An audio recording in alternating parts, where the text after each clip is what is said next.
They say the cruelest lies are the ones we tell ourselves. That tomorrow will be different. That family protects family. That love conquers all. I believed these lies for 25 years, until the morning my own blood counted silver coins while I stood barefoot in our kitchen, pretending not to understand what was happening. My name is Lyra, and in our world, a woman's worth is measured by two things: the wolf she can become and the pups she can bear. I possessed neither. The morning mist clung to our cottage windows when I heard them arguing. My father's gravelly voice mixed with my stepmother Vera's sharp tones and my brother Marcus's nervous whispers. "The collector arrives at noon," Vera hissed. "Would you rather he take Marcus?" "At least he has a future." I kept kneading bread, though flour scattered across the worn counter. The collector, every pack feared that title. He came for the Alpha King's tribute. When harvests failed, he took bodies instead of coins. "She's still my daughter," Father protested weakly. "Your broken daughter," Vera corrected. 5 years of marriage, Garrett. 5 years and her womb never quickened. The black water pack sent her back like defective goods. Each word landed like a blow, but I'd grown armor against such wounds. They spoke as if I wasn't there, but hadn't I always been a ghost in my own life? The girl who couldn't shift at 13, the woman who couldn't conceive, the divorced female who served no purpose in a world built on bloodlines. "The king needs servants," Marcus added quietly. "Better her than you," I finally spoke, not turning. "Better the Barren sister than the future Beta?" Silence fell heavy. I felt their calculating stares. "Lyra?" Father began, rising from his chair. "I understand perfectly." I turned, meeting each gaze. Vera's triumphant, Marcus's ashamed, Father's desperate. "I've understood since Theon sent me home with nothing. Since your first words were, 'What will the pack think?' Not 'welcome home,' not 'are you hurt?'" Father flinched. "Good. You'll go quietly?" Vera asked, already gathering my few belongings. I laughed, not bitter, but free. "My family? The ones who made me sleep in the storage room, who introduced me as the help at gatherings." Heavy footsteps echoed outside. A distinctive howl announced the collector's arrival. Through the window, I saw him, massive, scarred, with golden eyes that spoke of casual violence. Behind him waited an iron-barred wagon. "At least let her," Marcus began. "No." I smoothed my dress, lifted my chin. "I'll take nothing from this house. I came into this world with nothing, survived a marriage with nothing, and I'll face whatever comes with nothing." The door exploded open. The collector filled the doorframe, his presence making our small kitchen feel like a cage. "The tribute?" "Me," I said, stepping forward. "I'm the tribute." But then something strange happened. His eyes narrowed, nostrils flaring. His massive frame went still, the stillness before violence or revelation. "You're the barren one. Not a question." Something in his tone made my skin prickle. "Yes." He studied me intently, then his lips curved into something that wasn't quite a smile. "Interesting. The king will be very interested." "Interested?" Father stepped forward. "But she's worthless." The collector's head snapped toward him with inhuman speed. "Worthless? You dare presume to know what the Alpha King values?" The temperature dropped. My family shrank back. "Take her belongings," the collector ordered. "I have none." "None?" He tilted his head, and I glimpsed something unexpected in those golden depths. "Respect? Then come as you are. The king is waiting." As I passed my family, the family that had just sold me, Vera grabbed my wrist. "Wait. Why would the king want?" I pulled free, following the collector into morning mist. But his parting words followed me, carrying weight that made my heart race. Because sometimes, little wolves, the universe has plans bigger than your small minds can comprehend. And sometimes what you call worthless, the king calls priceless. The wagon's bars loomed, but for the first time in 5 years, I didn't feel like a prisoner. I felt like something else entirely, something I didn't have a name for yet. The wagon rolled through territories I'd only heard about in fearful whispers. Each bump took me further from everything familiar, yet I felt no urge to look back. What was there to mourn? The collector Kane.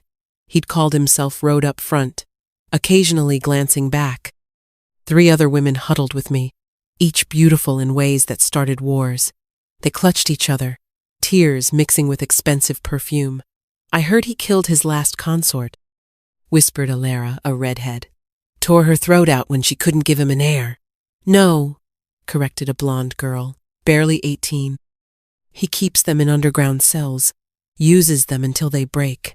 I pulled my knees up, letting their terror wash over me without touching my heart. What more could be taken? My wolf never emerged. My womb never quickened. My husband had discarded me. My family had sold me. But their words painted a chilling picture of Alpha King Lucian Shadowmourne. Even his name carried weight, spoken like a curse.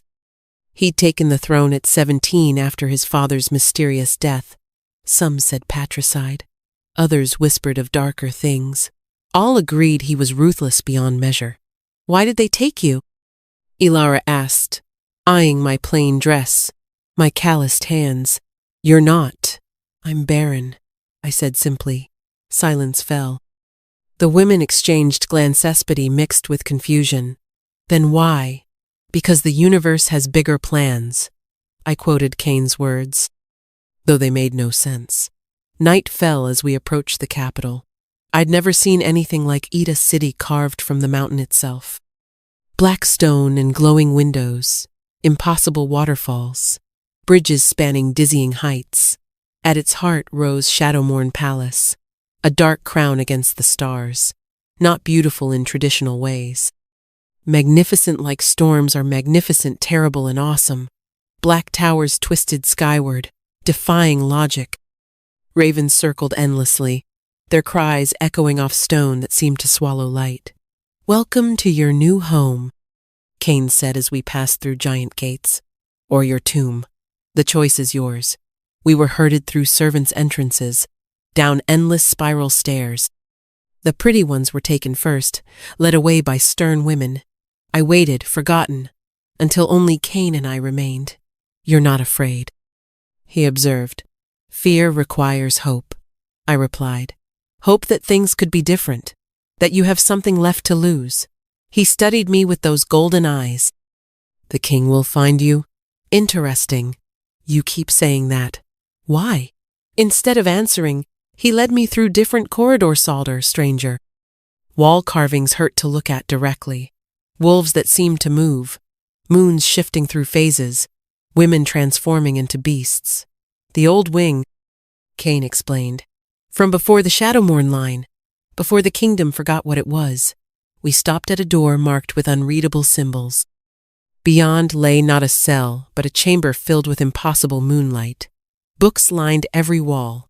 A bed draped in silver and black. A window showing stars that couldn't be real. I don't understand. No, Kane agreed. But you will. He left, locking the door with a key that sang like crystal. I explored my strange prison books in unknown languages, constellations that wheeled in impossible patterns. The air itself tasted different, wilder. Time moved strangely. Then footsteps, not guards' measured tread, or servants' quick patter. These carried weight, authority, inevitability. The door opened without a key. He stood silhouetted, and my first thought was that stories lied. They called him monster, beast, savage. They hadn't mentioned darkness could be beautiful, that power could move with fluid grace, that eyes could hold midnight and starlight. Lucian Shadowmourne was tall enough I had to tilt my head back. Black hair fell to his shoulders, held by a dark metal circlet. Scars marked his skin-not disfigurements but decorations. Simple black clothes carried more authority than any crown, but his eyes held me. Not amber like most alphas. Silver shot through with black veins, like moonlight on dark water. Ancient eyes and a face that couldn't be past 30. "Lyra," he said. My name. A recognition. A summoning. A claim. At last. "Your Majesty, I'm afraid there's been a mistake. I'm not." "Not what?" He entered, air shifting with him. "Not beautiful? Not fertile? Not whole? Tell me, little wolf who cannot shift, what are you not?" No mockery came. Only curiosity, challenge. "I'm not afraid of you," I heard myself say. He smiled, devastating. "No, you're not. Do you know why?" I shook my head. "Because you've already been broken by smaller men with smaller cruelties. Because you've been told what you're not so often. You've forgotten what you are. And what am I?" He stopped before me, close enough to see impossible patterns in his eyes, to smell pine smoke and winter storms. "Mine," he said simply. I should have been terrified. Instead, I laughed at the absurdity. "I'm Barren," I said flatly. "Wolfless. My mate cast me aside. My family sold me. What could the Alpha King possibly want?" His hand tilted my chin up with surprising gentleness. "Your mate was a fool. Your family. Bigger fools. But tell me, Lyra, did anyone ever test what you truly are?" "I don't understand." "No," he agreed. "But you will. Tomorrow, you'll stand before the entire court. Every alpha, every person who dismissed you will watch as I claim you." My heart hammered. "Claim me! I can't give you heirs." "Can't?" His eyes flashed dangerously. "That word is banned here. You'll learn new words. Power. Destiny. Mate." "Mate?" I whispered. "Impossible. I had a mate. The bond broke. When he rejected what he couldn't understand." Lucian's voice dropped to a growl. "When he threw away treasure because he was too blind to see?" His hand cupped my face fully. The world tilted. Something electric passed between us not. The biological mate bond I'd shared with Theon. This was deeper, older, recognition at a cellular level. "What are you doing to me?" "Nothing you weren't born for. Tell me, have you wondered why your wolf never emerged? Why your womb never quickened? Why you've always felt incomplete?" I couldn't speak. Because yes, I had wondered, had felt that constant ache, like a song missing its final note. "Your bloodline is older than the pack's," he continued. "Your family forgot, diluted it until it nearly vanished. But it called to me the moment Cain saw you. That's madness." "Is it?" He stepped back, and I immediately missed his touch. "Sleep, dream. Tomorrow, when you stand before those who discarded you, you'll understand what you truly are." He paused at the door. "Your ex-mate will be there. Theon brought his new wife, the one who gave him 3 pups in 2 years." Pain lanced through me. "Good." Lucian noted my reaction. "Remember that pain. Tomorrow, you'll return it 100-fold. Revenge tastes sweetest served by the mate you threw away. Wearing a crown they said you'd never deserve. Alone with impossible books and lying stars, I faced the truth everything I believed about myself was about to shatter. But first, I had to survive tomorrow. Morning came like a thief. A woman appeared ageless, with silver hair and winter frost eyes. "I am Morwen, the king's seer. I'm here to prepare you." She led me through stranger corridors to a chamber carved from living rock. A pool dominated the center black water that somehow held stars. "The awakening pool," she explained, "fed by rivers that remember when the world was young. Every shadow-morn bride enters these waters. Most emerge unchanged, some transformed. A rare few emerge as what they always were. And if I refuse, then you'll stand before the court as you werewolfless, barren, broken. The king will still claim you, but you'll spend your life wondering. I'd spent 5 years wondering." I entered the water. Cold hit not winter cold, but the cold between stars. Then visions cascaded through me. A woman running beneath an unround moon, shifting between human and something older. My ancestor, the first of a bloodline predating packs, women who walked between worlds, who carried magic for shaping reality, not just creating life. The Moonweavers. I gasped, the word rising from genetic memory. Yes, Morwen's voice came distant. Before packs neutered magic. Before they bred wild magic out for predictable shifts. The water glowed, responding to something in my blood. I felt it stirring not a wolf, but something explaining why my body refused common shifts, common cubs, common mates. Lucian knew. Understanding flooded me. He knew what I was. The Shadowmourne line carries old blood too, diluted but present. Why they've held the throne. Why other alphas fear them. Why Lucian never took a mate despite every pack offering daughters. He was waiting. For you, the last Moonweaver, the one his blood recognizes as equal, as mate, as queen. I rose from the water, power rising with me. Not shifted forms or enhanced strength, but something older. Air shimmered with possibility. Stone hummed with recognition. For the first time, I felt whole. Morwen wrapped me in shadow and starlight robes. Now you're ready. But power recognized isn't power claimed. Before all who deemed you worthless, you must choose accept what you are, or remain what they made you believe. They dressed me in liquid night sky, constellation patterns shifting with each breath. The Queen's crown dark metal twisted with silver, unworn for 3 centuries. When they led me to the throne room's antechamber, I barely recognized my reflection. The plain woman was gone. Not traditionally beautiful, but compelling like storms. My eyes held silver now, my skin luminescent. The crown belonged. Ready? Cain asked. Every pack leader within 3 days' ride. Your former mate, your family, all gathered for what they assume is your humiliation. Through massive doors, I heard the crowd. Fragments reached me. The Barren one. Insult to offer her. Losing his mind. I've been ready for 5 years, I replied. I just didn't know what for. The doors swung open. Silence fell like a blade. The throne room was dark, magnificent's black pillars rising to shadows, ravens in the rafters, their eyes gleaming. At the far end, on an obsidian throne, sat Lucian. Between us stood everyone who dismissed me as worthless. I began the long walk. My father huddled with Vera and Marcus, faces cycling through shock and disbelief. Pack leaders who'd sympathized when Theon cast me aside, secretly relieved their bloodline stayed untainted.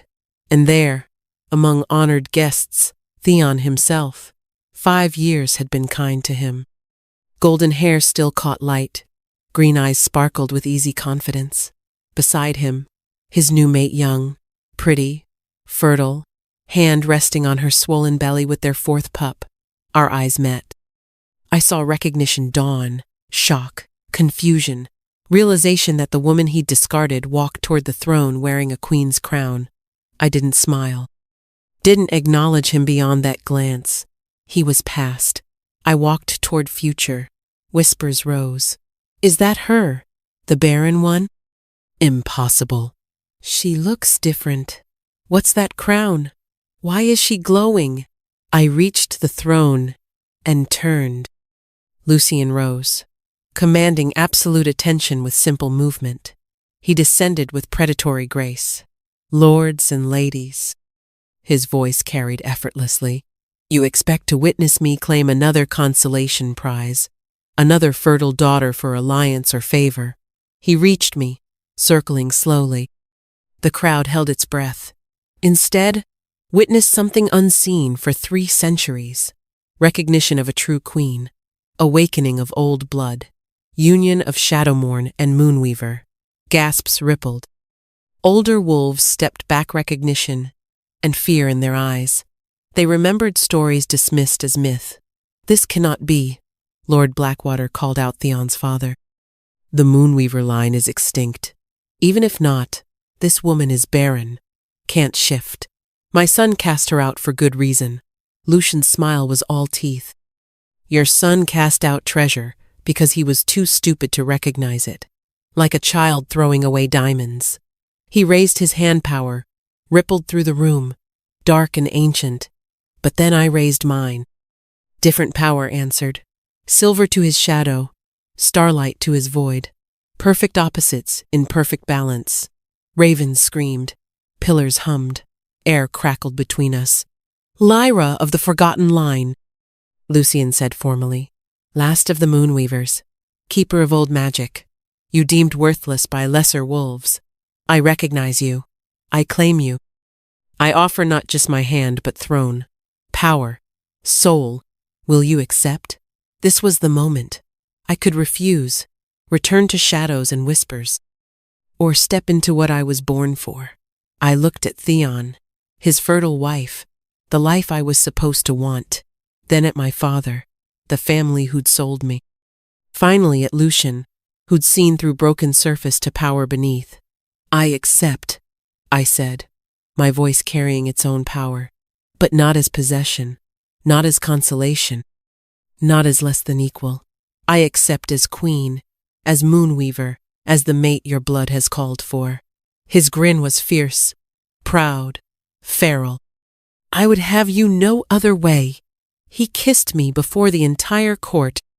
Not gentle political alliance or desperate new love, but claiming and recognition, binding powers that shook the palace foundations.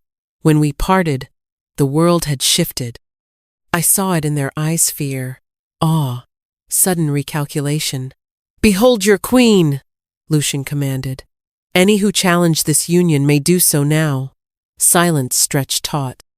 Then Theon stepped forward, face twisted with rage and regret. This is farce, he snarled. She's barren, worthless. I know I wasted 5 years trying to breed her. Whatever tricks, whatever illusion, doesn't change what she is. Broken, defective, mine to discard. Power erupted from my instinctive, like a sleeping giant stirring. Silver light blazed. Theon flew backward, slamming into a pillar with a crack that echoed. Yours? I stepped forward, crowd parting. I was never yours. You were placeholder while my blood waited for its match.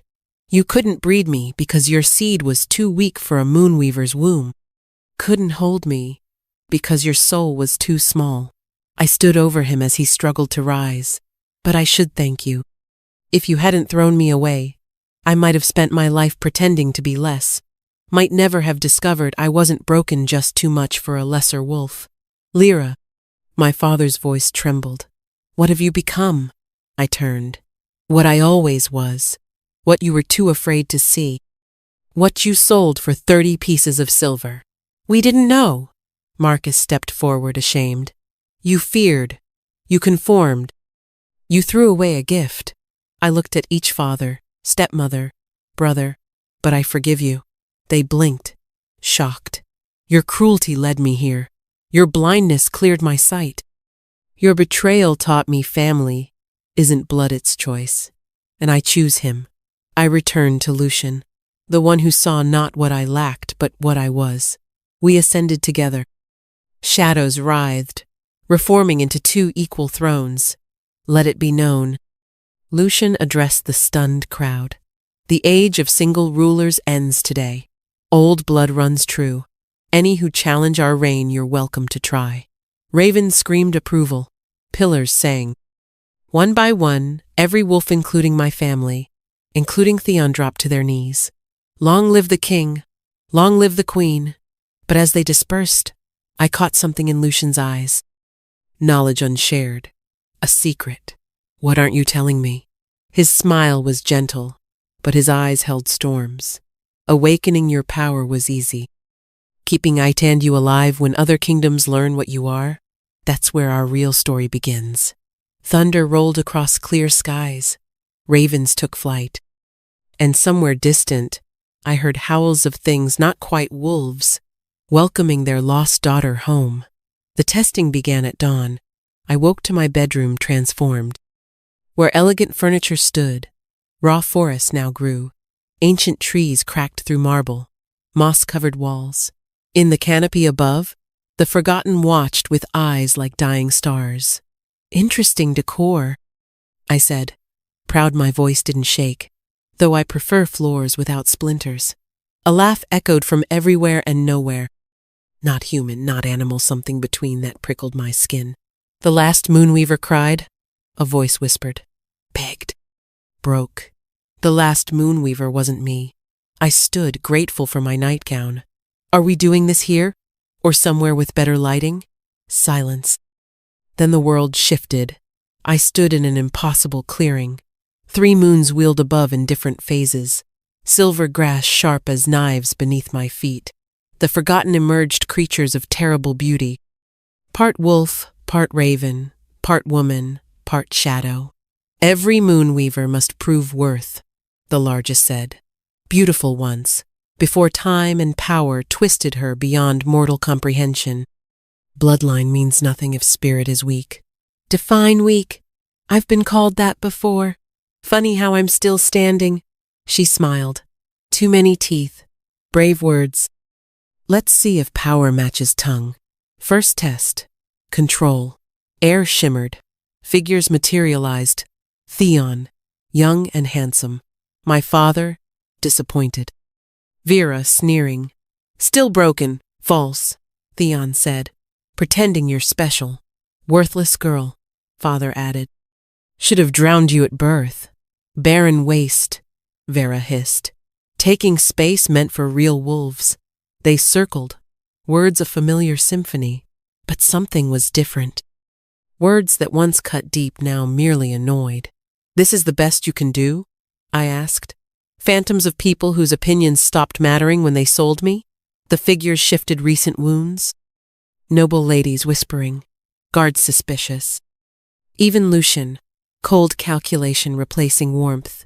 She's a fraud, Phantom, Lucian said. I needed a symbol. Did she really think a king could love something so damaged? That stung, but I noticed his power signature was wrong flat. Not the real darkness, with silver lightning. You're not him, I said. You're my fear's given form, and I don't care. Power burst from me. Silver light burned phantoms away. The Forgotten stumbled back, surprised. Impressive, she admitted. But control isn't just power, it's restraint. Second test, compassion. The clearing became my burning village. Wolves ravaged streets, tearing apart those who couldn't shift. Screams mixed with howls. A child ran past, pursued by a massive wolf. I moved between them. The wolf skidded to a halt, snarling. Move, Moonweaver. This is natural order. Strong consume weak. Natural order? I laughed without humor. Nothing natural about slaughter. Make me. Power coiled, begging release. I could destroy this wolf. The old me wanted to.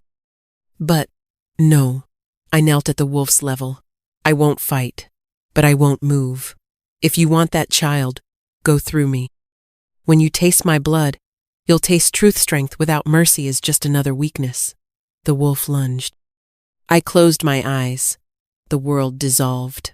Back in the silver clearing, the Forgotten watched with respect. Most choose violence, she observed. Most haven't spent their lives receiving violence. I know what it does. I won't become what I despise. Final test. Truth. The clearing became a mirror showing truth without mercy. I saw myself truly. Not the queen I played, not the broken woman I'd believed, but real, scared, angry, powerful, vengeful, kind, cruel. All the contradictions that make us human. I saw my real feelings about Theonot indifference, but deep wounds still bleeding. Hunger for power, not just to help, but to never be helpless. Attraction to Lucian tangled with fear. Desire for connection warring with need for control. This is who you are, the Forgotten said. Flawed, angry, damaged. Is this the Moonweaver queen you'd show the world? I stared at my reflection, then smiled. Yes, because perfection is a lie. I am flawed. I am angry. I am damaged. But also strong, kind, learning. I won't pretend perfection. I'll be real. That's what makes me dangerous to those ruling through illusion. The mirror shattered. The clearing dissolved. I stood in my bedroom normal again. 3 forgotten stood in true forms, ancient and terrible yet less frightening. You pass? The leader said formally. You are acknowledged as true Moonweaver. That's it? No dire warnings? She actually smiled. Almost human. Passing was the pronouncement. Most die or go mad. As for warnings, trust sparingly. Love deeply. Power is tool, not master. And beware the shadow court. The what? But they faded, leaving only otherworld scent and a dissolving black feather. The door burst open. Lucian stood there concerned. Behind him, Morwen and Kane.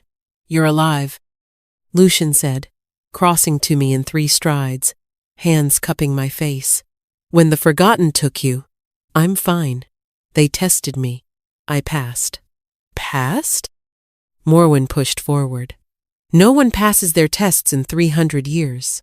Well, they acknowledged me. Also mentioned something about Shadow Court and your grandfather's bargain. Care to explain? Blood drained from Lucian's face. Morwen and Kane exchanged loaded looks. Perhaps we should sit. No. No sitting. Just truth. What bargain? After a long moment, he spoke with old shame. When my grandfather took the throne, the Shadowmourne line was weak. He made a bargain for power. With? The Shadow Court. Things existing between light and dark. In exchange for real power reach, Shadowmourne ruler must pay a tithe. What kind? But I already knew from his expression. The firstborn child of each generation, he said quietly. Given on their 16th birthday. So our children. My voice came out hollow. Our firstborn would belong to them. Lucian's voice matched mine. I thought we'd have time. Maybe find a way to break it before I got pregnant with a child you'd have to give away. I laughed, sharp and bitter. Good thing I'm Barren. Saves us that problem. Lyra. No. I stood, power crackling. You knew this. Knew and claimed me anyway. Did you think I wouldn't find out? Or did it not matter because I couldn't have children? I thought we could fix it, he said desperately. With your power. You thought you could use me. Cold, controlled, but inside I screamed. Use my power to break your family's curse. Is that why you wanted a Moonweaver? Not love, not partnership, but as a tool? That's not. He reached for me, but I stepped back. Don't. Power rolled off me, rattling windows. Everyone wants to use the Moonweaver. My family sold me. Nobles want control. The Forgotten want tests. And you want me to fix your problems. I pushed past him, needing space. Palace corridors blurred as I ran, servants scattering. I found myself in the gardens as sun rose. Your Majesty? I spun to find Selena on a bench, her silver-eyed baby in her arms. She looked tired but peaceful. Couldn't sleep? I asked, anger draining at the innocent child's sight. He's restless. Old blood makes them dream differently. He sees things not yet happened. I sat beside her, containing unstable power. Has Morwen been helping? More than helping. Teaching me about his heritage. Selena smiled. I spent so long hating you. My perfect brother's imperfect wife. Blamed you for his unhappiness. And now? Now I realize you were the only honest thing in his life.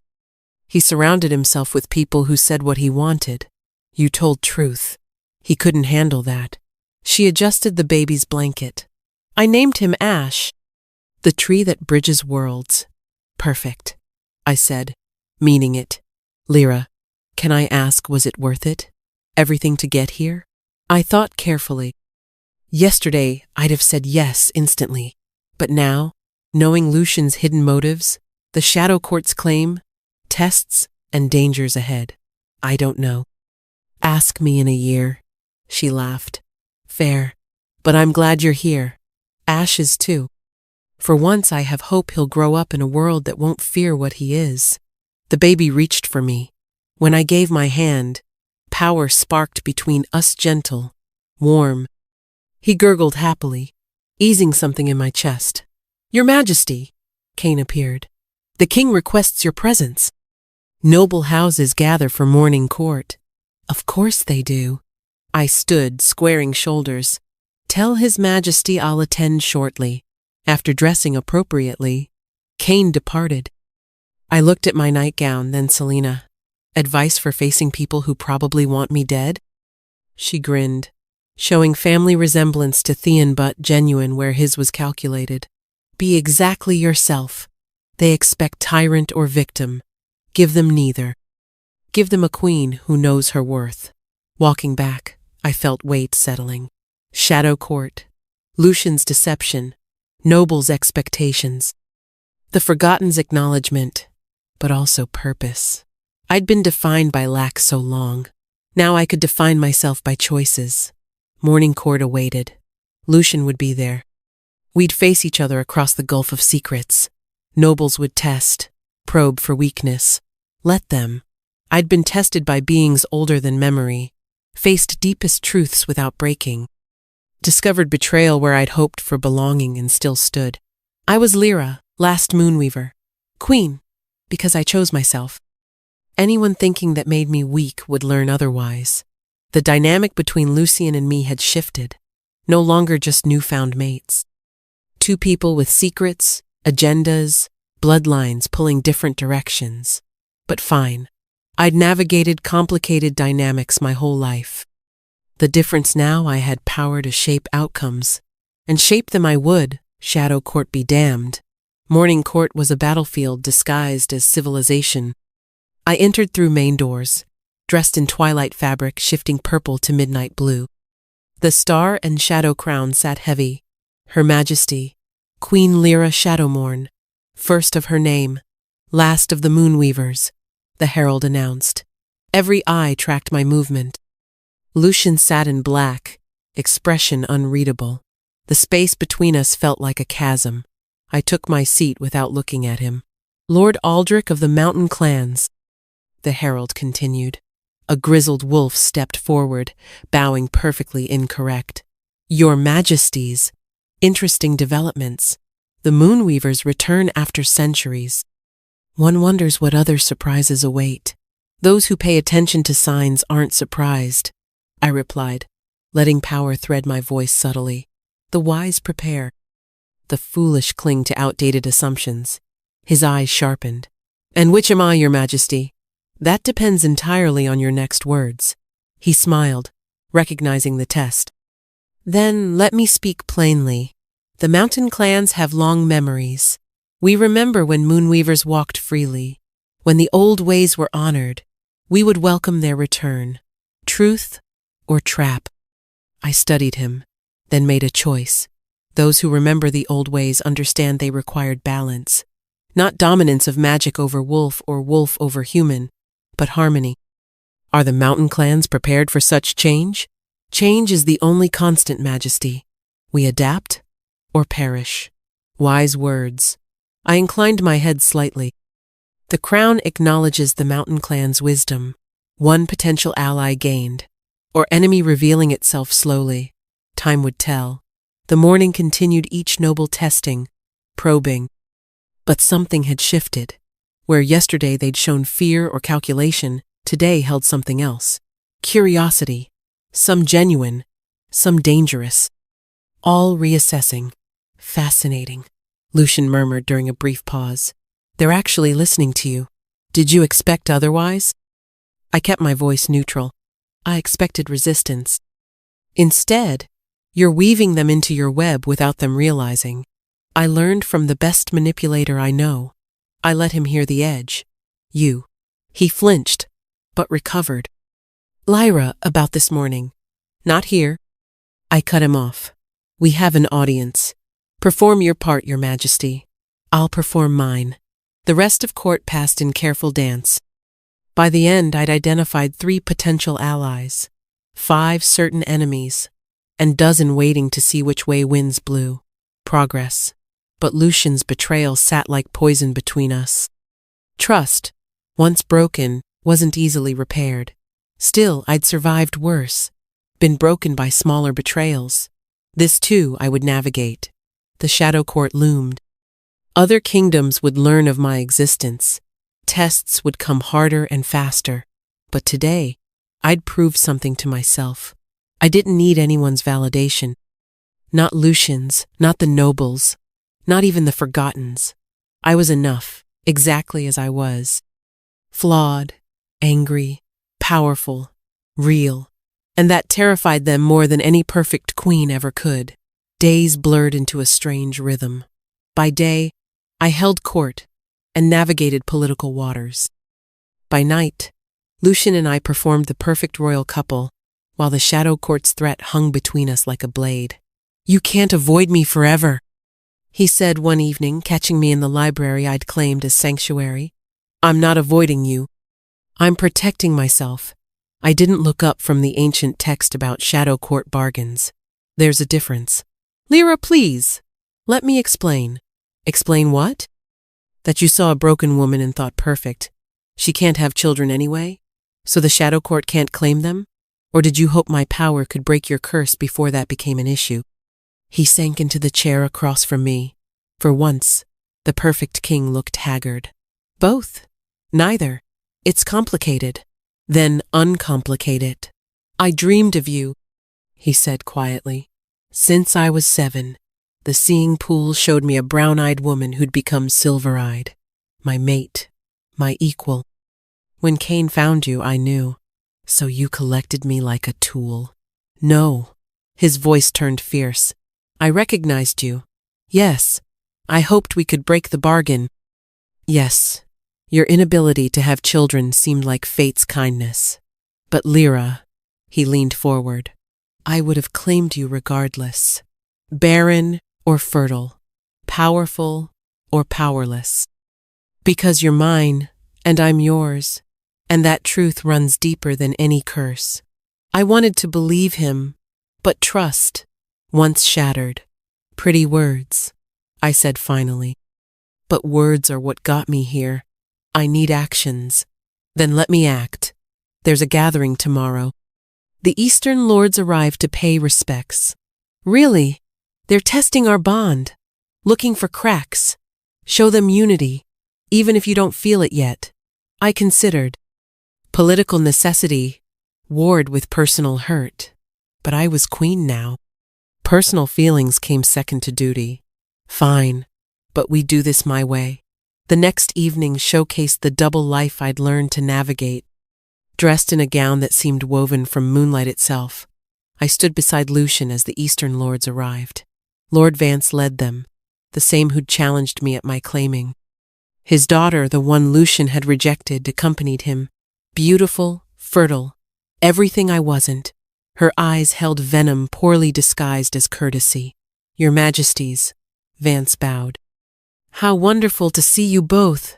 The kingdom celebrates your unique union."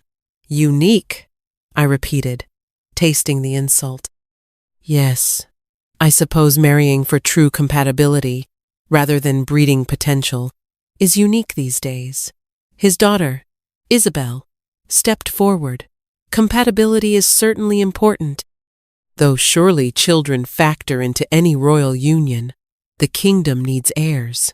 There it was, the knife wrapped in silk. "The kingdom needs strength," I replied smoothly.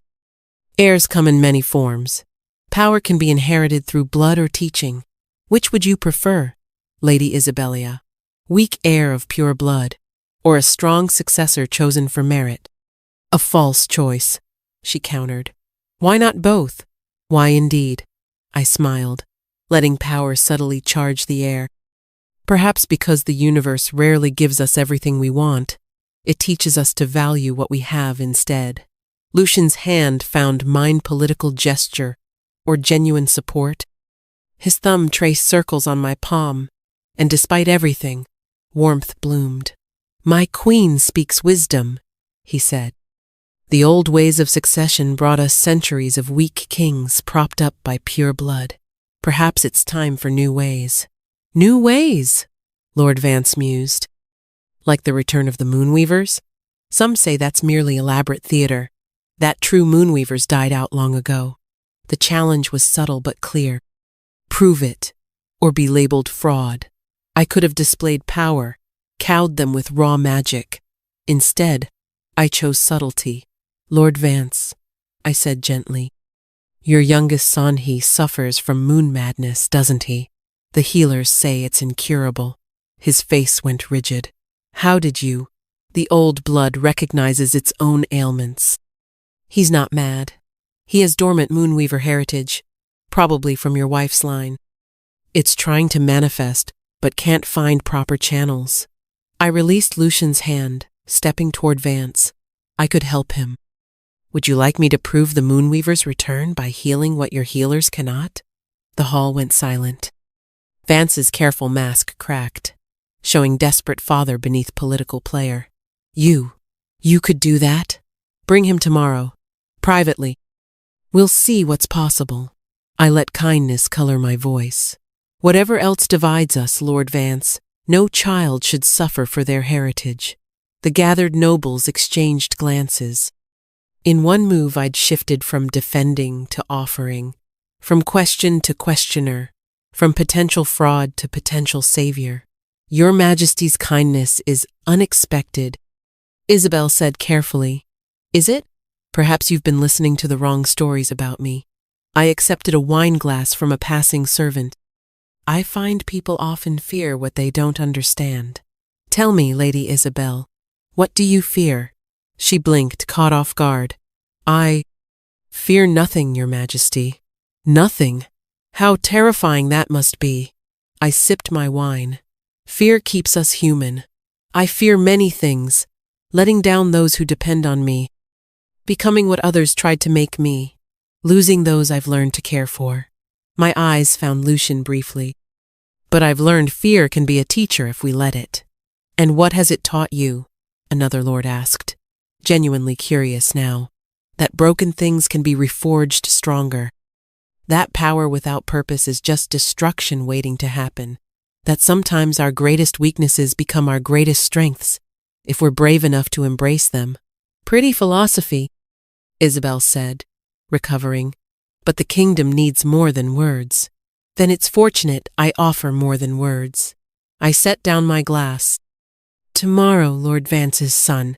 Next week, I'll hold open court for any with old blood ailments. The week after, we'll discuss reforming the laws that keep humans as second-class citizens. Actions, Lady Isabel. Judge me by those. The evening continued, but something had shifted. Where before they'd come to find weakness, now they reassessed. Some with hope, others with calculation, but all with newfound respect. Later, alone on our private balcony, Lucian stood beside me as we watched the Eastern Lord's carriages depart. That was masterful, he said quietly.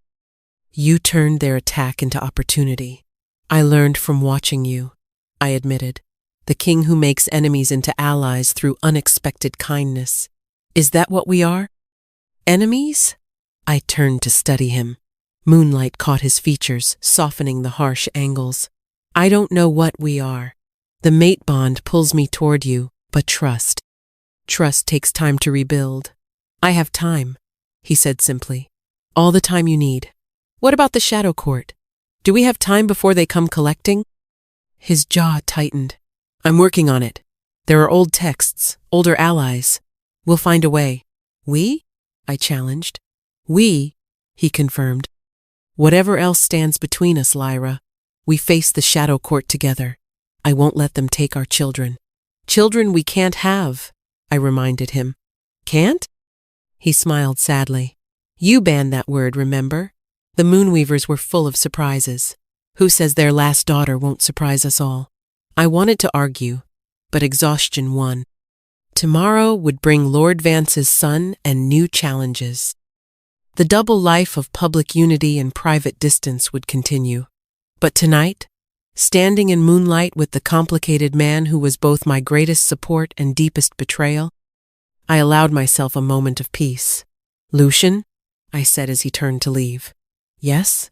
Thank you. For having my back tonight, even when I don't have yours yet. His smile was worth kingdoms. Always, my queen, even when you hate me. Especially then. He left, and I remained on the balcony, watching stars wheel overhead. The double life was exhausting. But perhaps, someday, it might become single truth. Perhaps. Lord Vance arrived at dawn with his son. The boy, barely 15, shook with tremors that had nothing to do with cold. His eyes, when they focused, held swirls of silver among brown. "This is Micah," Vance said stiffly. "He's been like this for 2 years. Getting worse." I knelt before the boy's chair, ignoring protocol. "Hello, Micah. I'm Lyra. Can you hear me?" His head jerked, eyes rolling back. When they returned, they blazed full silver. "The moon screams," he whispered. "Can't you hear her screaming?" "I hear her," I said gently. "She's not screaming, though. She's calling. You just don't know how to answer yet." "The healer said he's mad," Vance interjected. That his mind broke during his first shift. "The healers are idiots." I stood, addressing Vance directly. "Your son isn't mad. He's awakening to dormant Moonweaver blood without guidance. It's like trying to contain an ocean in a teacup. Can you help him?" "Maybe, but it requires trust and privacy." I glanced meaningfully at the guards. Vance hesitated, then dismissed everyone except himself. Even Lucian, who'd been observing silently, withdrew at my nod. "Now," I said, returning to Micah, "let's see what you really are." I placed my hands on his temples. Power flowed between us, chaotic in him, controlled in me. I saw his struggle, visions he couldn't understand, power he couldn't channel, a wolf trying to exist alongside something older. "Oh, sweet boy," I murmured. "No wonder you're in pain." In his mind, I built walls not to contain but to organize, channels for power to flow safely, spaces for Wolf and Moonweaver to coexist. It was exhausting work, requiring precision and care. Hours passed. Sweat beaded my forehead. Vance paced, occasionally stopping when Micah cried out. Finally, I pulled back. Micah's eyes opened brown again, but with permanent silver flecks. Clear, sane, whole. "Father?" His voice came out hoarse but lucid. "What happened?" I had the strangest dreams. Vance crashed to his knees, gathering his son close. The proud lord wept openly, clutching the child he'd thought lost. "Thank you," he said brokenly. "Thank you, Your Majesty. I owe you everything." "You owe me nothing," I corrected. "But Micah will need training. The old blood is stable now, but it must be nurtured. Send him to me twice a week. We'll ensure he grows into his gift safely." "Of course. Anything." Vance stood, helping Micah up. The boy moved normally now, tremors gone. "Your Majesty, I misjudged you. My loyalty is yours." After they left, I slumped in my chair, drained. Healing broken Moonweaver blood took more than I'd expected. "That was extraordinary," Lucian said from the doorway. "And politically brilliant. Vance commands 3 lesser houses. You just secured the entire Eastern Alliance." "I didn't do it for politics," I said tiredly. "That boy was suffering." "I know." He crossed to me, hesitating before touching my shoulder. "May I?" I nodded, too exhausted to maintain walls. His hands were gentle as he massaged tension from my shoulders. "You gave him a gift beyond healing," Lucian murmured. "You gave him hope. Vance, too." He'd been watching his son die slowly for 2 years. "There are others," I said. "I can feel them now. Dormant bloodlines scattered across the kingdom. Lost, confused, labeled mad or defective. We'll find them all," he promised. "Create a school, maybe. Somewhere they can learn safely." "We?" I turned to look at him. "If you'll let me help." His hands stilled on my shoulders. "I know I've broken trust. But watching you today, Lyra, you're everything I dreamed and more. Let me earn my place beside you." Before I could respond, Morwen burst in. "Your Majesties, urgent news. The Shadow Court sent an emissary. They're demanding an audience." Ice flooded my veins. Already? They've sensed the old blood awakening, Morwen explained. Multiple dormant lines activating. They want to know why. When? Lucian's voice went hard. Tonight. Midnight. The old throne room. I stood. Exhaustion forgotten. Then we'd better prepare. The hours flew too quickly. As midnight approached, we descended to the old throne room, a place I'd never seen. Unlike the grand hall above, this was carved from living rock, older than the castle itself. Shadows gathered at midnight's stroke, coalescing into a figure that wasn't quite solid. Beautiful and terrible, with eyes like void between stars. Shadowmourne, it spoke without moving lips. You've awakened something that should sleep. The Moonweaver blood was never meant to sleep. I stepped forward before Lucian could speak. Only suppressed by those who feared it. The entity turned those void eyes on me. Ah, the last daughter. We wondered when you'd surface. It glided closer. Do you know what you've cost us? Cost you? Every dormant line that awakens is one less potential payment. The bargain specifies firstborn of Shadowmourne blood. But if old blood runs true, if Moonweavers breed again, it smiled, showing too many teeth. The quality of tribute decreases. Understanding dawned horribly. You prefer broken bloodlines. Easier to claim, to corrupt. Clever girl. Yes, we've fed on the dynasty's castoffs for centuries, but you're changing things, making them whole, strong, useless to us. Then change the bargain, I challenged, laughter like breaking glass. The bargain is iron, clad, but perhaps adjustments could be made if you're willing to pay a different price. What price? Lucian demanded. Her. It pointed at me. The last pure Moonweaver. Give her to us willingly, and we'll release all future claims. Every Shadowmourne child born free. No. Lucian's refusal came instant. Absolute. Never. I wasn't asking you. The entity said. I'm asking her. Well, little Moonweaver, your life for all future generations? Isn't that what heroes do? I stood silent, mind racing. The offer was tempting, solve everything with one sacrifice. But, no, I said finally, because you're lying. Take me, and you'll still come for the children. Just with different excuses. The entity's smile widened. Perhaps, or perhaps not. Willing to risk it? I'm willing to negotiate properly. The old bargain was made in desperation, but powers have shifted. What do you really want? Interesting. It circled us. You'd bargain like equals? Aren't we? You need us as much as we need freedom from you. Otherwise, why appear now? Why not wait until children exist to claim? Silence stretched. Then, 3 nights hence.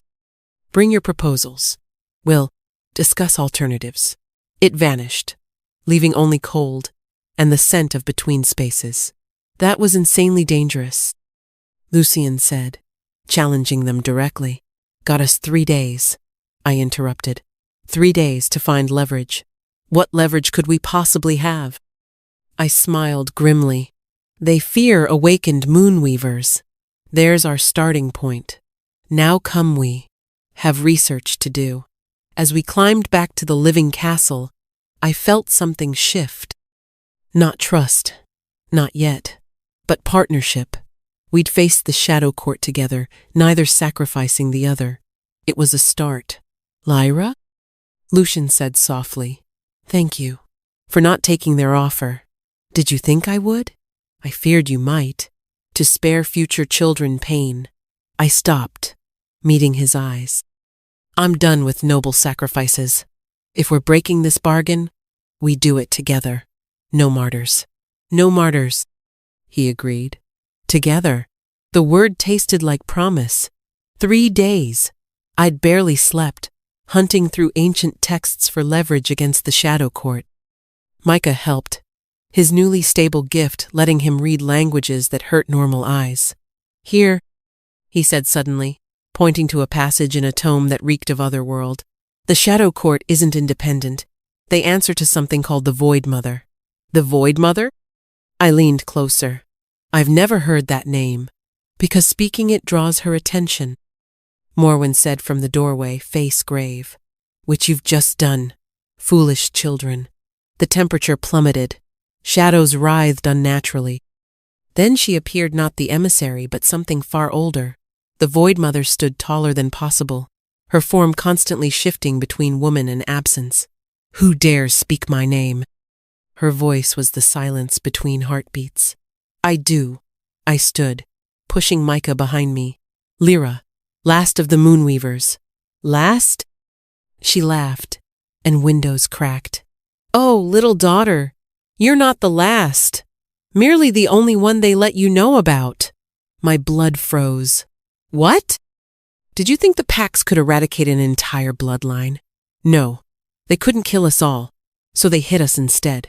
Scattered us, made us forget. She glided closer.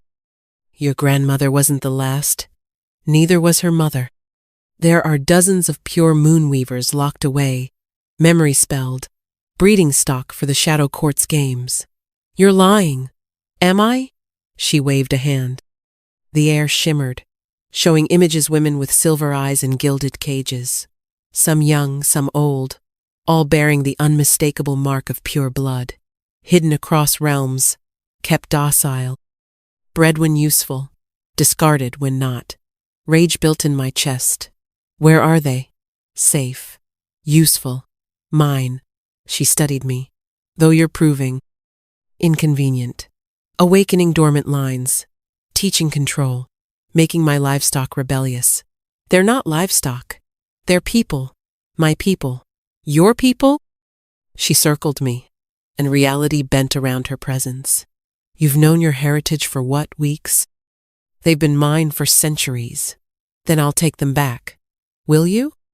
Amusement colored her terrible voice. And how will little lost Lyra fight the Void Mother? With your barely controlled power? Your king's shadow magic? Your little academy of broken bloodlines? If necessary. She stopped directly before me.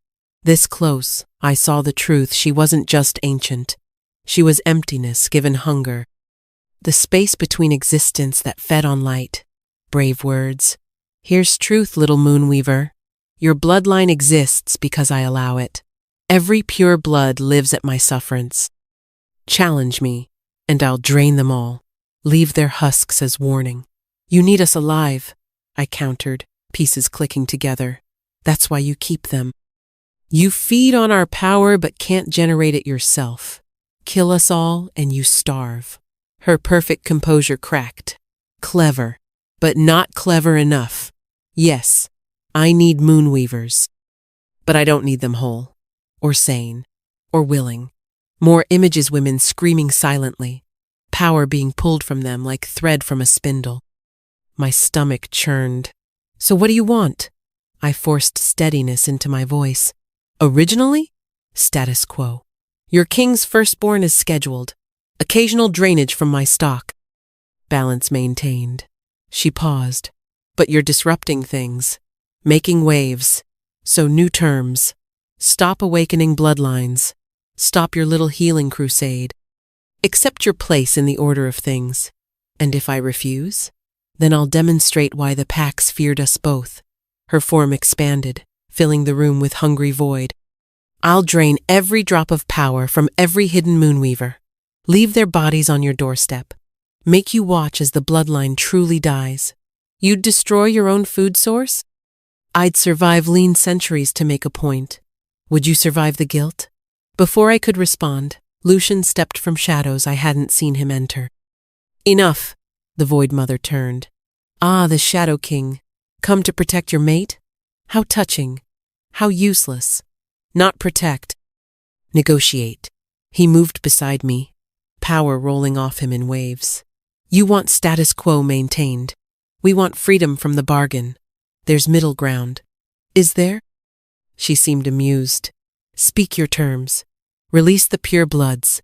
All of them. In exchange, we'll establish willing tributaries. Moonweavers who give power freely, in measured amounts. Sustainable for you. Survivable for them. Willing cattle? How novel. she considered. And the firstborn clause? Void. Children stay with parents. But in each generation, one will serve as conduit, channeling power to you without being consumed. Lucian, I warned. We hadn't discussed this. Trust me, he murmured. Then louder. Well, you get reliable feeding. We get our people back. Everyone survives. The Void Mother was quiet so long I wondered if time had stopped. Finally, interesting, but trust requires proof. A test of good faith. What test? She smiled, terrible and beautiful. The Moonweaver comes to my realm, alone, sees my livestock. If she can free even one through her own power, I'll consider your proposal. Absolutely not, Lucian said immediately. I'll do it, I said simultaneously. We glared at each other. Lyra? No, it's a trap. Everything's a trap. But those women me family, they're suffering. I won't leave them. How touching, the Void Mother purred. The broken bird wants to save her flock. Tomorrow midnight. Come alone, or don't come at all. She vanished, taking the cold with her. I sank into a chair, overwhelmed by revelations. Living Moonweavers, hidden centuries, fed upon like cattle. You can't go, Lucian said flatly.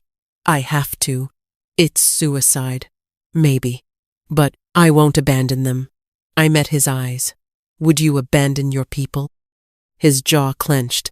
That's different. How? Because losing you would. He stopped, running hands through his hair. Just don't go. Please, give me another option. Any other option that saves those women. Silence answered me, because we both knew there wasn't one. I'll prepare, I said finally. Research defenses against void entities. Train with Morwen. I have 24 hours to become strong enough to free at least one. And if you can't, then at least I'll have tried. I stood, exhaustion weighing heavy. That's more than anyone's done for them in centuries. I headed for the door, but Lucian caught my arm. Lyra, wait. What? Instead of words, he kissed me. Not the passionate claim of our first public kiss, but something desperate. Like he was trying to memorize me. Come back, he whispered against my lips. Whatever happens in that realm, come back to me. Why? I needed to hear it. After all the secrets, the broken trust, I needed truth. Because I love you, he said simply. Not for your power, not for what you can do for the kingdom. Just you.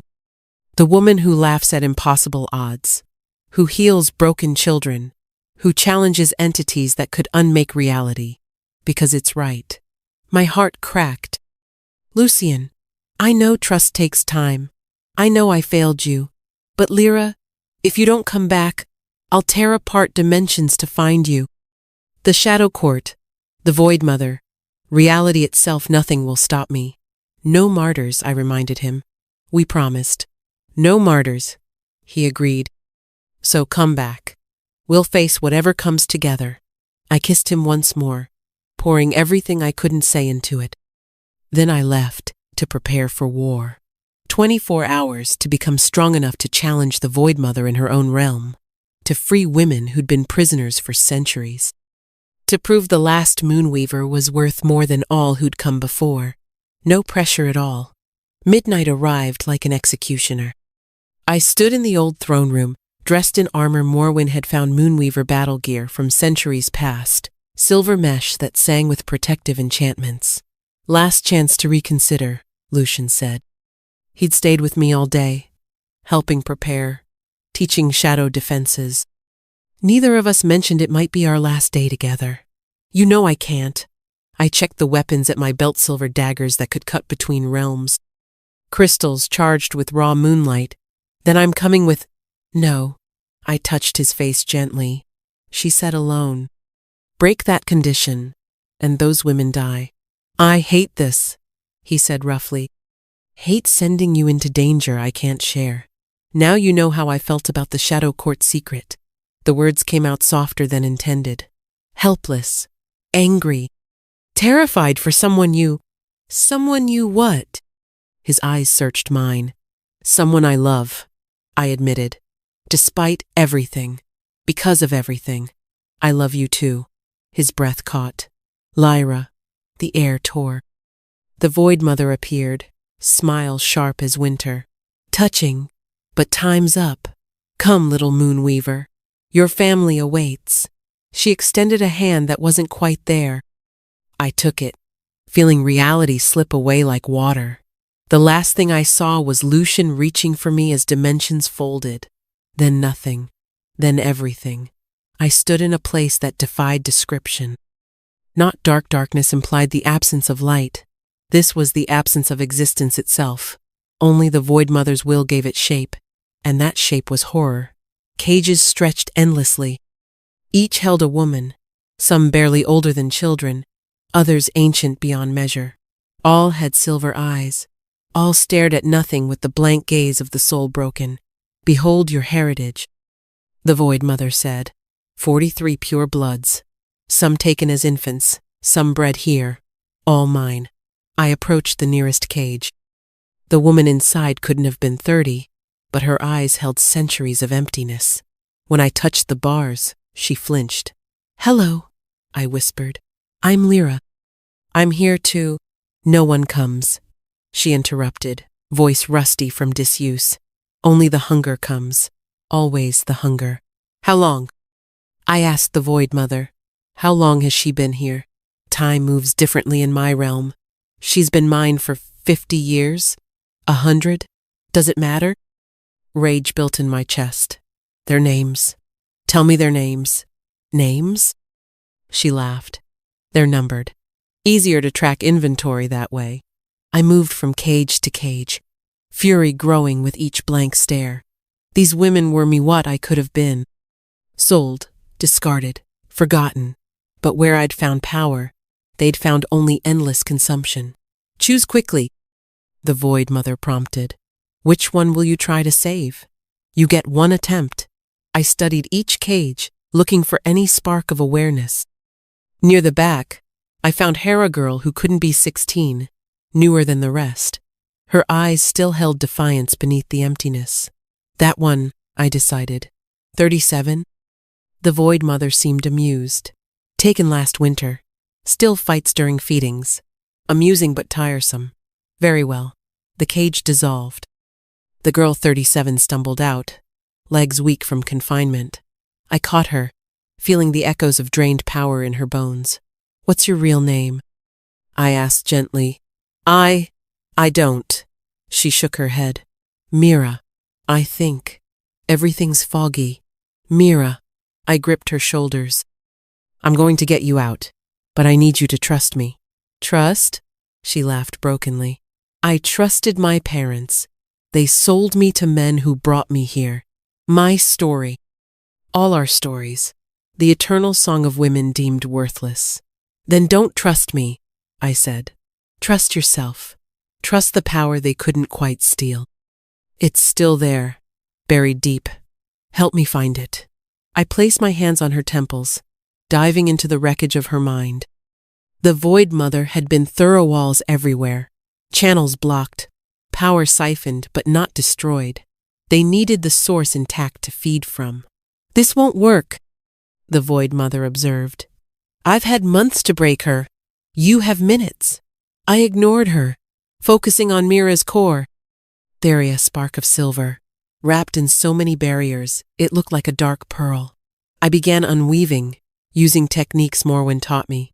But each barrier I removed, 2 more appeared. The Void Mother's work was masterful, cruel, efficient. Give up, she suggested. Accept the natural order. Some are predators. Some are prey. No. I dug deeper, power flowing from me to Mira. We're not prey. We're not cattle. Pain exploded through me. The Void Mother had struck, her touch draining. I felt my power being pulled away, exactly as she'd done to countless Moonweavers. Foolish child, she crooned. You think you're special? Different? You're just the next meal. But as my power drained, something unexpected happened. It hit Mira's barriers from inside. Pressure building. The stolen power recognized its sister, responded to its call. No, the Void Mother hissed. That's not possible. I pushed harder, letting her drain me. My power flooded into Mira, overwhelming the carefully constructed barriers. They shattered like spun glass. Mira screamed. Silver light exploded from her, raw and uncontrolled but free. The nearest cages rattled. Other women stirred, sensing change. Stop, the Void Mother commanded. You'll destabilize everything. Good, I gasped, falling to my knees. The drain was agony, but Mira was glowing now, her power returning in a rush. I remember, Mira whispered. I remember who I am. What I am, what they took. She turned to the Void Mother, and for the first time in centuries that ancient entity stepped back. You fed on us, Mira said, voice gaining strength. Made us forget, made us weak. But she gestured to me. She reminded me, power shared multiplies, power hoarded diminishes. You forgot that, parasite. Careful, child, the Void Mother warned. I could unmake you with a thought. Could you? I struggled to my feet, supported by Mira. Or have you grown dependent on easy feeding? When did you last face a Moonweaver who remembered her strength? The Void Mother's form flickered just for a moment, but we all saw it. Doubt. Fear. The predator realizing the prey had teeth. This changes nothing, she said, but her voice held less certainty. One freed among dozens. You've proved nothing. I've proved they can be freed, I countered. That your hold isn't absolute. That given time and help, every woman here could reclaim herself. Time you don't have. Our bargain was one. You've freed one.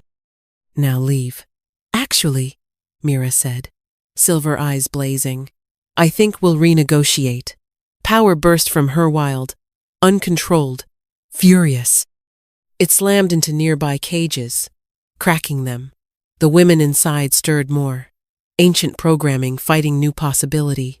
Stop her! The Void Mother shrieked, but her command held panic now.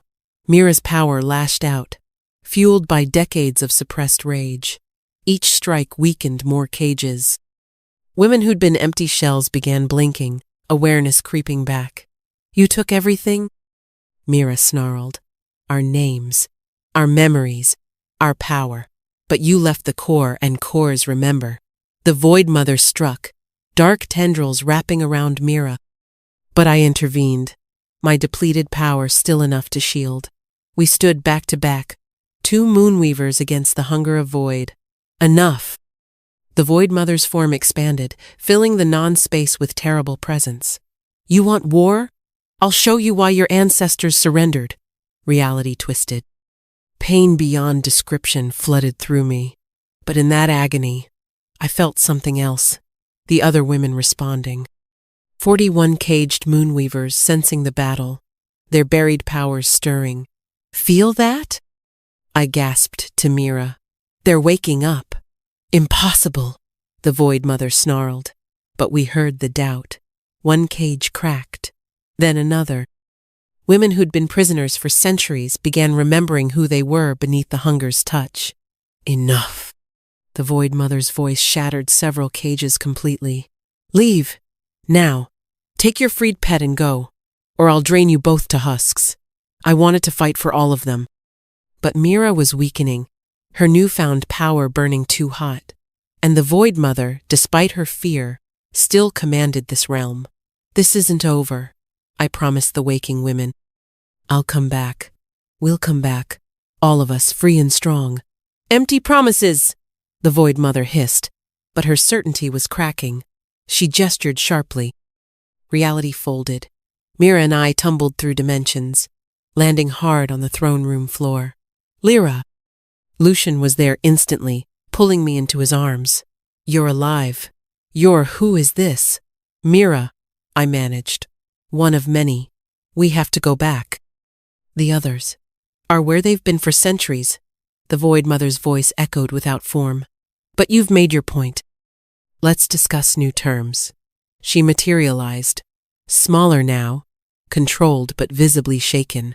You disrupted my realm, cracked cages that held for lifetimes. That shouldn't be possible. Moonweaver power shared multiplies, I said, steadying myself against Lucian. You forgot that, feeding on isolated women. But together, we're stronger than your hunger. Perhaps. She studied Mira, who glared back defiantly. Very well. New bargain. I released them all of the mover time. 1 per month. In exchange, the Shadowmourn Firstborn Clause transfers to voluntary service. Each generation provides 1 willing conduit for a year. No permanent damage. All of them freed immediately, I countered.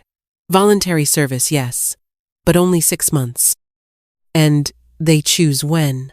You're hardly in a position. 41 Moonweavers, I interrupted. Awakening. Angry. How long before they break free themselves? How long before they come for you? Silence stretched taut. Finally, 20 per year, voluntary service of 9 months. Final offer. I looked at Mira, at Lucian, at Morwen, who'd appeared in the doorway. All nodded. Deal, I said, but I choose the release order, and they come to me, not dispersed. Agreed. The Void Mother's smile was bitter. You've won this round, little queen, but power has prices. Remember that when your gathered sisters want more than freedom. She vanished. I collapsed, exhaustion hitting like a mountain. But Mira caught me, her strength returning. Thank you, she whispered, for reminding me who I am. Thank you, I replied, for being brave enough to remember. The next hours blurred, healers tending wounds. Mira settling into guarded quarters, messages sent about incoming refugees, and through it all, Lucian never left my side. You did it, he said quietly as dawn broke. You actually did it. We did it, I corrected. Your negotiation bought us room to breathe. 20 Moonweavers a year. 20 powerful, traumatized women looking for purpose. He squeezed my hand. Ready to lead them? No, I admitted. But I'll learn. We'll learn. Together. Together, he agreed. But even as hope bloomed, I couldn't forget the Void Mother's warning. Power has prices, and 43 Moonweavers, freed after centuries of torment, would want more than just sanctuary. They'd want revenge, justice, revolution, and honestly, I couldn't blame them. The real challenge wasn't freeing them. It was what came next. 6 months passed. 20 Moonweavers now called the palace home, each recovery a delicate process. Some, like Mira, reclaimed themselves quickly. Others remained shadows, power freed but spirits still caged. She won't eat. Selena reported about the latest arrival, a woman named Celia, who'd been captive for 2 centuries. Just stares at walls. Give her time, I advised, though my heart ached. And keep Ash near. The children helped them remember joy. My makeshift academy had grown. Dormant bloodlines came seeking training. Freed Moonweavers learned control. Even some nobles sent daughters, finally accepting that power came in many forms. But tonight, larger concerns loomed. The Grand Assembly, every pack leader, kingdom representative, and allied territory gathered to witness something unprecedented. Nervous? Lucian asked, adjusting my crown. We'd grown closer these months, trust rebuilding slowly but surely. Terrified, I admitted. We're asking them to overturn centuries of law, to accept Moonweavers as equals, to embrace what they feared. They'll listen. You've proven our worth 20 times over. Have I? Or am I just the current novelty? He turned me to face him. You're the queen who healed their children, who freed the enslaved, who negotiated with entities they couldn't even name. Trust yourself. A knock interrupted. Your Majesties, Cain announced. They're ready. The throne room had been transformed, no longer just Shadowmourn's seat of power, but a gathering place for all bloodlines. Moonweaver banners hung beside pack sigils. The rescued women stood along one Walmy sisters, in all but blood. I took my throne, Lucian beside me. The crowd fell silent. Lords and ladies, I began, voice carrying. 6 months ago, you witnessed something you believed impossible. Tonight, I ask you to witness something harder change. Murmurs rippled through the assembly. For centuries, packs have ruled through strength and conformity. Bloodlines deemed valuable or worthless based on narrow definitions. Tonight, that ends. Lord Vance stood. Your Majesty, while we appreciate your unique contributions, surely you're not suggesting. I'm not suggesting anything, I interrupted. I'm declaring. From this night forward, discrimination based on bloodline abilities is illegal. Human, wolf, moonweaver, or dormantal are equal under law. The room erupted. Shouts of outrage, surprise, some support. I let it wash over me, waiting. Silence, Lucian commanded, power rippling out. The room stilled. Your queen speaks.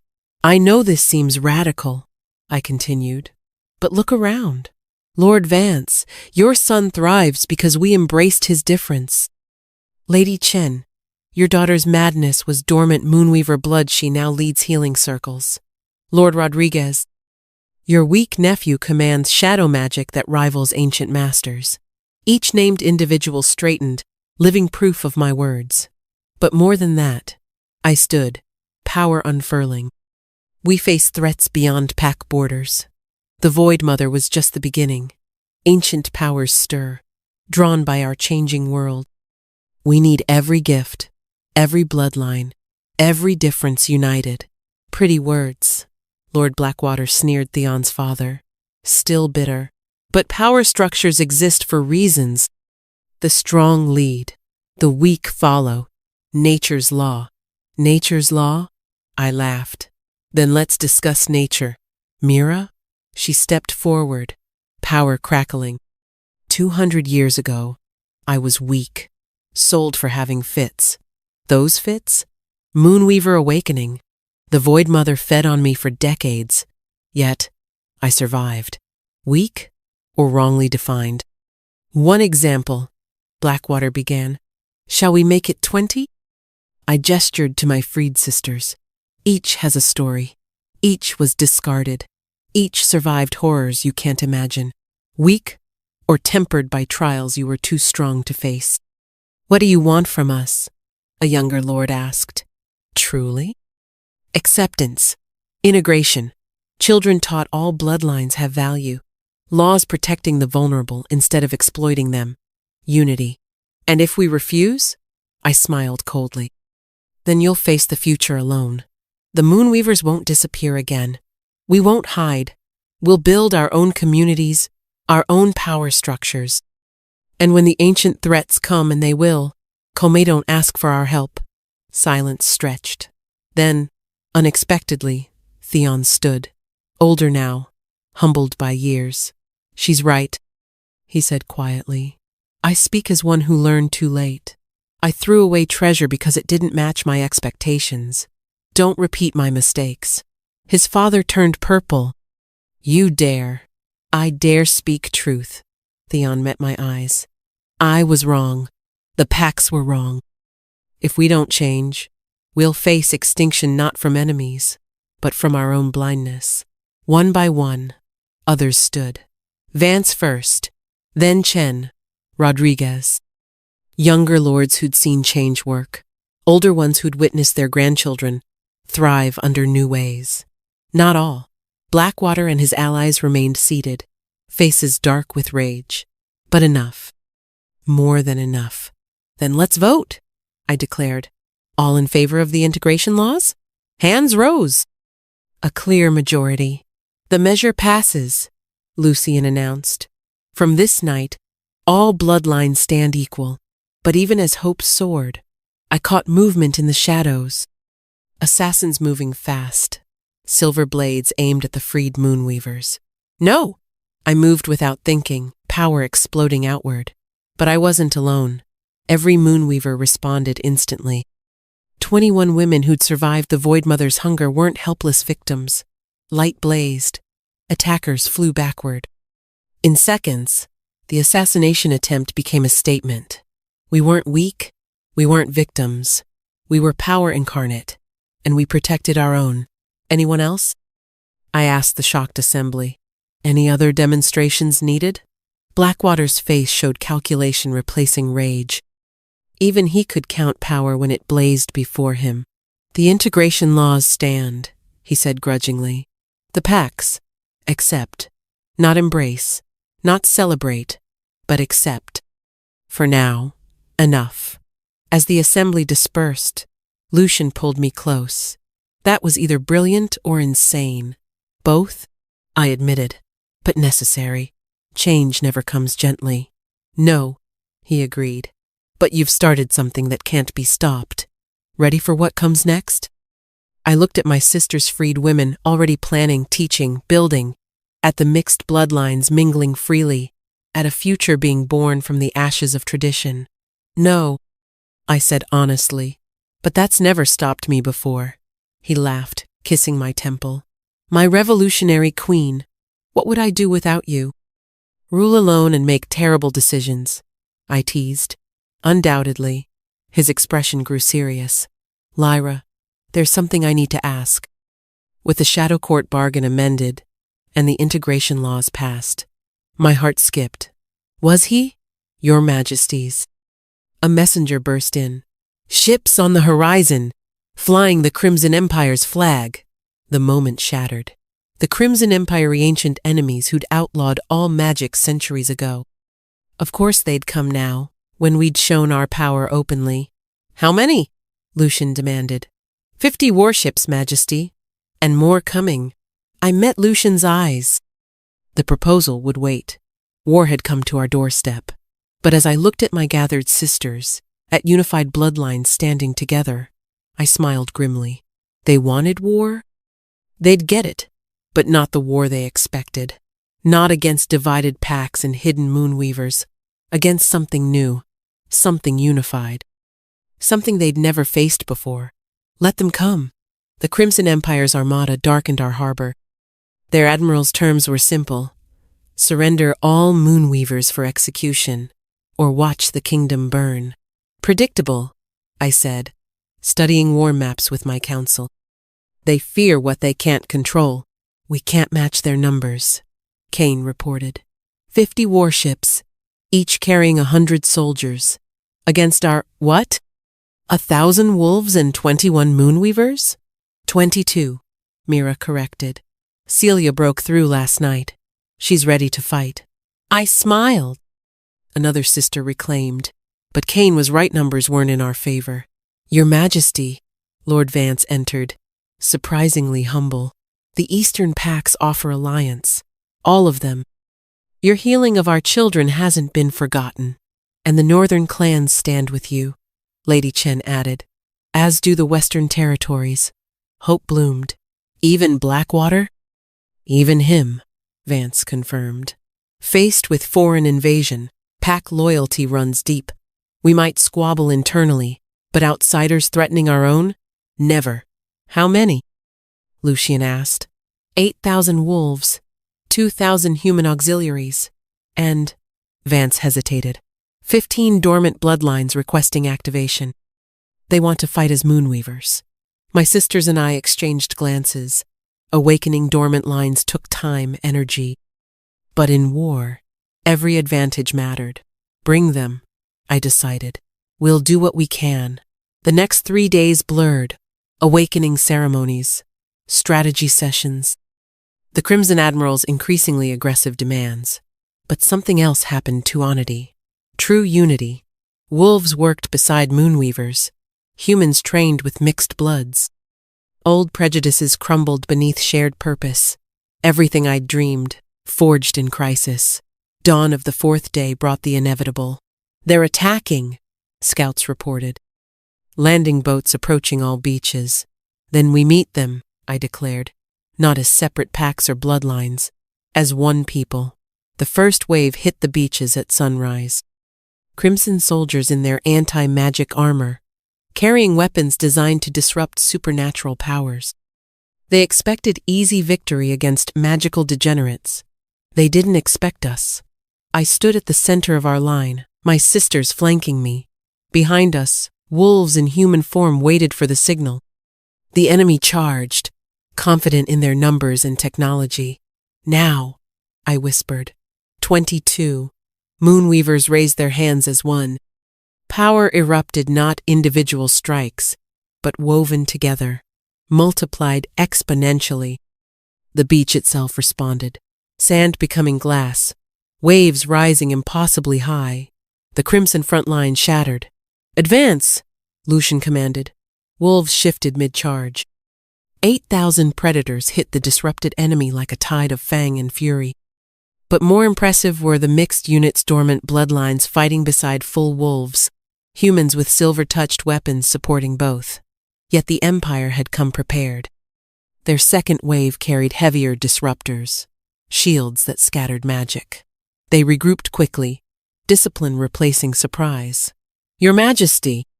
Selena appeared, ash in her arms despite the danger. "He's glowing." The baby was indeed glowing, silver light pulsing with each heartbeat. Other Moonweaver children throughout the kingdom would be doing the same, I realized, responding to the massive power output. "The children," I breathed. "They're amplifying us." Not fighting, they were too young, but their untrained power sought outlet, found it in strengthening their elders. Every Moonweaver felt it, strength doubling, tripling. "Impossible!" The Crimson Admiral snarled from his flagship. "Magic has limits." "Your magic might," I called back, voice carrying impossibly far. "But we're not using magic. We're using birthright, legacy, the power you tried to extinct." I reached deeper, feeling not just my sisters, but every drop of old blood in the kingdom responding. The network Lucian and I had built, now bearing fruit. Together, I commanded. What happened next would be debated by historians for centuries. Some called it miracle, others, evolution. I called it inevitable. Every Moonweaver, dormant or active, young or old, linked.